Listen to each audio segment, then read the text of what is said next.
It is early September 2021, and it is like any other day. There is nothing new, nothing special that can change the world forever. But then, something interesting pops up on your YouTube feed that makes you click faster than Han Solo can draw his blaster. Now they wield it. We face the greatest Sith in generations. A teaser trailer has just been released for one of your favorite games of all time. Star Wars: Knights of the Old Republic is going to have a remake. That was almost 2 years ago, and there have been long periods of silence and emotional roller coasters ever since then. I am Bastila Shan, and today we're going to take a look at the ups and downs of the Knights of the Old Republic remake. Before looking at the Knights of the Old Republic remake itself, let's jump back to the development of Knights of the Old Republic. In the late 90s and early 2000s, Star Wars was booming in popularity, especially with the prequel trilogy. LucasArts partnered up with BioWare to create an original Star Wars game in the RPG genre. BioWare was at the time known for games like Baldur's Gate and Neverwinter Nights. The development team ultimately chose to create the game set in the Old Republic era for the purposes of creative freedom. BioWare began development of the game in early 2000, using a combat system much like their previous RPG titles. There was a video recently archived which showcased the initial mechanics and gameplay of Knights of the Old Republic in 2001. While you might be very familiar with this style of playing by now, back then it wasn't the case. 1 year before the game's release in E3 2002, many players were still struggling to adapt to this system. This was worrying to the development team, of course, implementing many changes to the interface. This is one of many examples that demonstrates that the KOTOR we know of today is vastly different from what was conceived early in the game's development. The release of KOTOR in 2003 on Xbox was met with resounding praise and success, receiving critical acclaim for its compelling story, memorable characters, and innovative gameplay mechanics. It was not too long that the game was released on other platforms like the PC later that year, then Android and iOS, and more recently, the Nintendo Switch.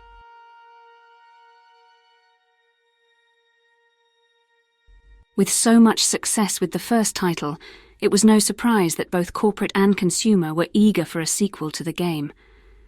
Enter Knights of the Old Republic 2: The Sith Lords. The sequel, however, met with many issues from the get-go. First off, the game had only 1 year of development before their target release. The title was picked up by another studio, Obsidian Entertainment, instead of the original developer BioWare. Due to its rushed development schedule, the product was missing many story elements, though it was still relatively well received. Much of the cut content would later be recreated in the form of a restored content mod by a group of devoted fans. And we can ultimately thank that modding team for making the KOTOR sequel such a unique and impactful game on its own. Much like its predecessor, the game would be ported to other platforms as well. I'm sure some of you are well aware of the recent drama with the whole Nintendo Switch things, but I won't get into that. Despite the positive reception the two titles received, the third installment in the series never left the drawing board of early development. There were a number of reasons why this was so. LucasArts wanted to develop their game titles in-house rather than outsourcing it, and there were competing rights to development of Star Wars games between companies like Electronic Arts, BioWare, etc. What we were left with is the MMORPG Star Wars: The Old Republic, which was rather controversial and fails to live up to the glory of its predecessors. It wasn't considered a true sequel to the previous titles to many. What made the situation worse was the purchase of Lucasfilm and Star Wars by Disney, which saw many games and productions cancelled. This left many fans hungry for a game that would never come, and some wanted to take matters into their own hands. In early 2016, over 10 years after KOTOR 2, a group of fans wanted to remake the original game with more advanced graphics on Unreal Engine 4. The project was known as Knights of the Old Republic Aperion. Early showcases of Aperion included original scenery from the skyscrapers of Taris to the dunes of Tatooine, as well as Bastila Shan. Most interesting of all, it was to be played in the first-person perspective. Sadly, the project was cancelled in late 2018 after they received a cease and desist warning from Disney, demanding they delete everything. The following years were a dark time indeed, until in early 2021, where rumours of the upcoming KOTOR remake began to surface. That gave a glimmer of hope that not all was lost. In addition to all these rumours, there was a fan-made project by Unreal Cinema whose goal it was to create an entire KOTOR film series, and the work was phenomenal. Unlike Aperion's cancellation, which was heartbreaking to many, this was actually greenlit by Disney and is still being worked on till today. Oh wait, no, it isn't. Due to personal reasons, the creator behind this project is unable to move forward with it and has put it on hold indefinitely.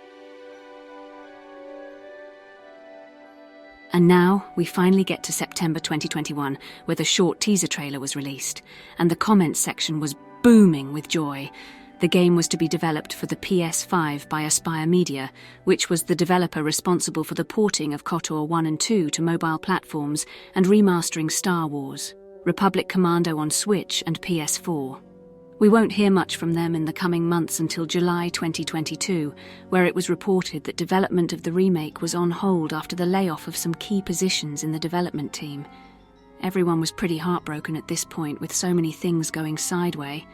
But it was in the following month where they were told to calm their pants down, as another studio would be aiding with the development of the game, Saber Interactive, which shares a parent organisation with Aspyr Media.